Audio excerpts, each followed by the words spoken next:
Let me start off with our question of the day from our MLive blog. At this point, what assets are actually still sensitive to the worsening in the pandemic situation? That's a very good question. I guess two things are certainly when countries are failing to control COVID-19, the currencies take by and large the biggest hit.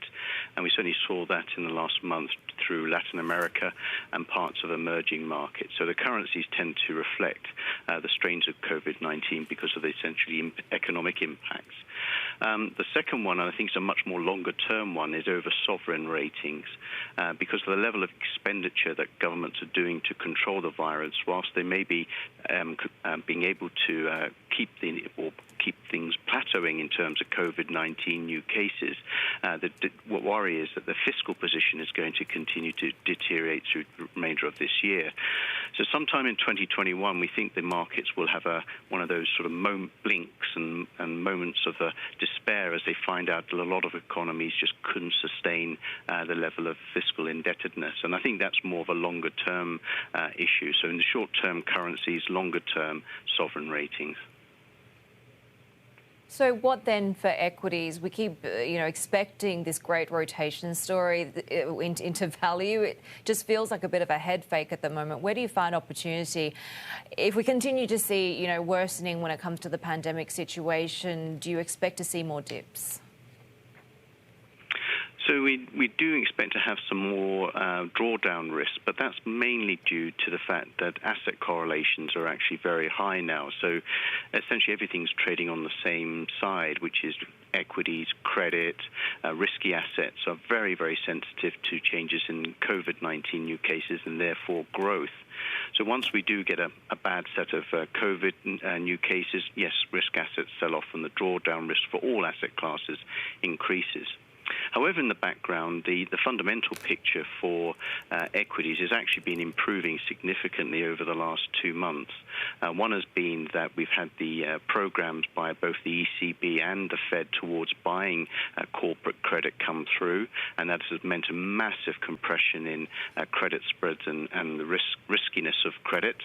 And the second one is really that we think in July global earnings revisions will actually turn positive for the first time since COVID-19 passed through the global economy. And that really, I think, means that we go back to looking at equity markets in the normal fashion of just valuations, growth metrics, rather than what we've been doing over the last quarter, which has been determining equity markets on solvency, credit scores, and the ability of companies to generate positive working capital. So July will see a sea change in the way equity markets are trading, principally because we go back to the old rules rather than these rare occurrences of markets being determined by credit conditions. During this very uncertain time, what's been really interesting is seeing how the Chinese equity markets have sort of, in a way, traded as safe havens. We have seen them trade more in line with developed markets than with emerging markets. Are there still pockets of opportunity there? I think the interesting thing on the China markets has been that in contrast to a lot of the rest of the world, in particular their G7 and G20 peers, the reality has been that the dividend cover of many Chinese companies has been far higher than their Western ones. So there's been much more room for dividend support in the Asia market than what you've seen in US and UK and Europe, where there's been quite significant dividend cutting. Secondly, worries and fears over a sustained period of currency weakness in China has proved unfounded. And again, that's been partly because you've actually had decent inflows into fixed income into China as rates have come down to unprecedented levels in the West.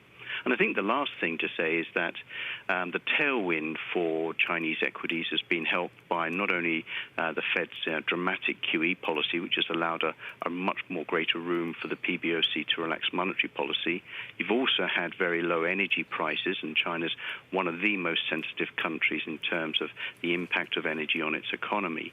But lastly, we did get the phase one trade deal signed at the end of last year, and the weakness in the US dollar generally means that a drop of $1 on the trade weighted means generally an uptick on global trade by about 0.75%. So there should be a story, or an embryonic story, appearing on global trade sometime going into third quarter. We've been talking about this disconnect between the financial markets and economic fundamentals. Does that analogy also apply to China? Because we continue to see stabilizing economic numbers with China emerging from this COVID crisis faster than anybody else. Well, that's a really good question, because the answer to it is yes. I think what's been interesting in the last fortnight is that China's government bond yields have been rising, and the yield curve has been trying to shift upwards. Now, that's been a sign, I think, of better sustained growth looking forward, and the fact that a lot of the policy measures that we've just been mentioning are starting to pass through the Chinese economy. So the PBOC, of course, did not do any of the type of QE programs or direct intervention that the Western peers have done.